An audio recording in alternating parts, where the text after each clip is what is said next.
পশ্চিমবঙ্গের মুখ্যমন্ত্রী এই মুহূর্তে সুপ্রিম কোর্ট দ্বারা সার্টিফাইড প্রাতিষ্ঠানিক চোর। মন্ত্রিসভার মিটিং করে চোরেদের চাকরি রেগুলারাইজ করার জন্য চোর মমতার নেতৃত্বে মন্ত্রিসভা অতিরিক্ত শূন্যপদ তৈরি করেছিল।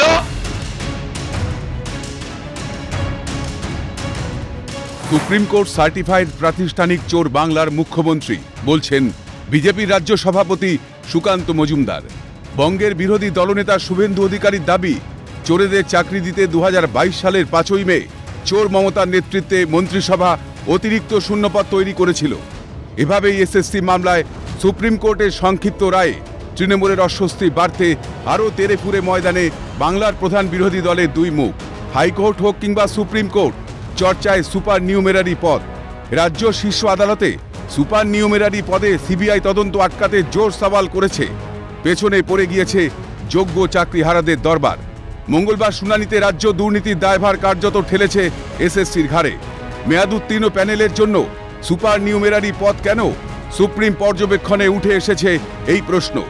এই মামলার প্রথম শুনানিতে মন্ত্রিসভার জেল যাত্রা নিয়ে আশঙ্কা প্রকাশ করতে দেখা গিয়েছে রাজ্যের আইনজীবীকে।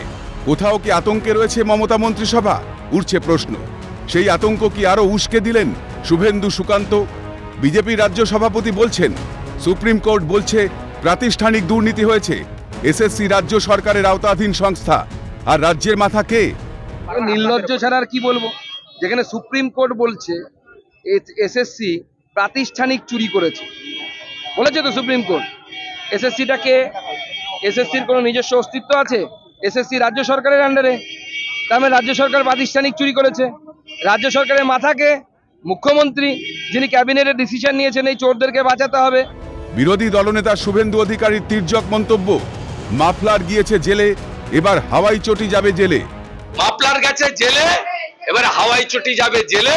কটা দিন সময় পেল, একটু এসি ঘরে থাকুক আর হেলিকপ্টার করে ঘুরুক। উল্লেখ্য, এসএসসির নিয়োগ দুর্নীতি কার্যত মেনে নিয়েছে স্কুল সার্ভিস কমিশন। ওয়েমান নেই, মিরর ইমেজ নেই। সুপ্রিম কোর্টের পর্যবেক্ষণে এই প্রসঙ্গ উঠে এসেছে। স্কুল সার্ভিস কমিশনের দায়িত্ববোধ নিয়েও কটাক্ষ করেছে শীর্ষ আদালতের প্রধান বিচারপতির নেতৃত্বাধীন বেঞ্চ।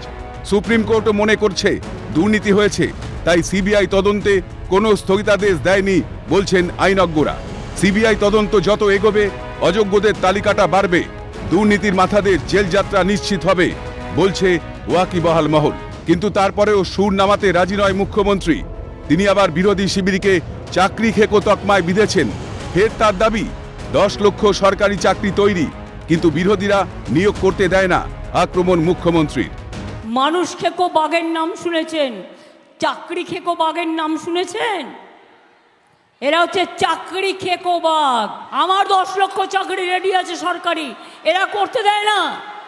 লোকের চাকরি দেবার ক্ষমতা নেই, কিল মারার গোসাই কেড়ে নেয়, কাটতে আমরা দেব না। রাস্তায় বসে হাজার হাজার বঞ্চিত চাকরি প্রার্থী। ভোট এলে তাদের কাছে নিয়োগের প্রতিশ্রুতি আসে, ভোট গেলে ফের তাদের ওপর পড়ে প্রশাসনের চোখ রাঙানি। 2022-এর টেটে কৃতকার্যরা চাকরির দাবিতে রাস্তায়। ধর্মতলা এখন ধর্নাতলা।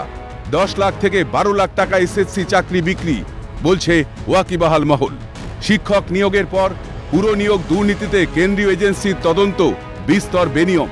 নিয়োগ মানেই এ বাংলায় দুর্নীতি, চাকরি বিক্রি বলছে বিরোধীরা। তারপরেও বিরোধীদের চাকরি খেকো তকমা মুখ্যমন্ত্রীর। রাজনৈতিক বিশ্লেষকদের প্রশ্ন, নিয়োগে বেনিয়ম, টাকার খেলা আটকাতে বিরোধীরা সক্রিয় বলেই কি গাত্রদাহ মুখ্যমন্ত্রীর? সেই জ্বালায় নাম না করে কড়া আক্রমণ বিরোধীদের, উঠছে প্রশ্ন।